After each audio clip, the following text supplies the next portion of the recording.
What's going on, YouTube? Metal Complex here, and today I've got another short little unboxing to share with you guys. As usual, if you'd like your own Rainbow Lady of the Sea, check out my links in the description. There's lots of stuff down there. Also, officially, the Metal Complex merch store has launched. So if you'd like to get your hands on some cool Metal Complex themed merch, follow the link in the description right at the top to my Redbubble store. That would absolutely mean the world to me.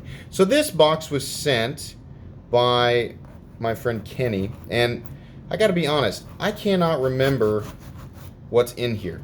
So we're just gonna, surprise, we're just gonna open it up together.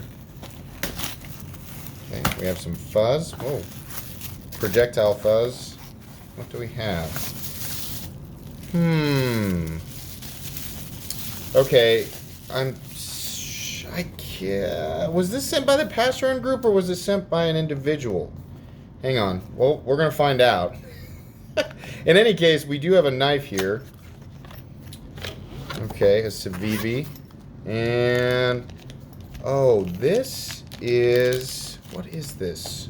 What's the model? Oh, does it say? Does it say over here? The Elementum. I believe this was actually sent by the pass-around group.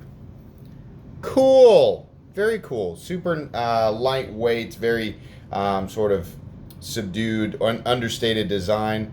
Very smooth. Full liners on this guy. And what on earth are the scales? Sorry, we've got the kind of dark here on this one. What are the scales? What are the scales? Does it say? It probably just said. Yeah. Black ebony wood handle. Gray color stainless steel liners, and a D2 blade. That is pretty classy. That's a nice option for a sort of gentleman's tactical carry, if that is a category of knife. This is really cool. Excited to talk about this one. Expect to see a review in the near future. I think that is going to be pretty much it today, guys. Let me know your thoughts in the comments section as usual. If you'd like to check out my Patreon, get your hands on a cool sticker, that would be awesome. Links down in the description. And just to remind you, Metal Complex merch, check out those links. Anyways, guys, that's going to be pretty much it for today's video. If you enjoyed this video, please leave a like. If you'd like to check out my other content, I do, of course, have lots of videos of knives that are either expensive or inexpensive that I do or don't like, so check those out. And if you enjoy all my content, go ahead and click on this Metal Complex logo right here and subscribe, because there's definitely more coming. Thanks again for watching, everybody, and have a great day.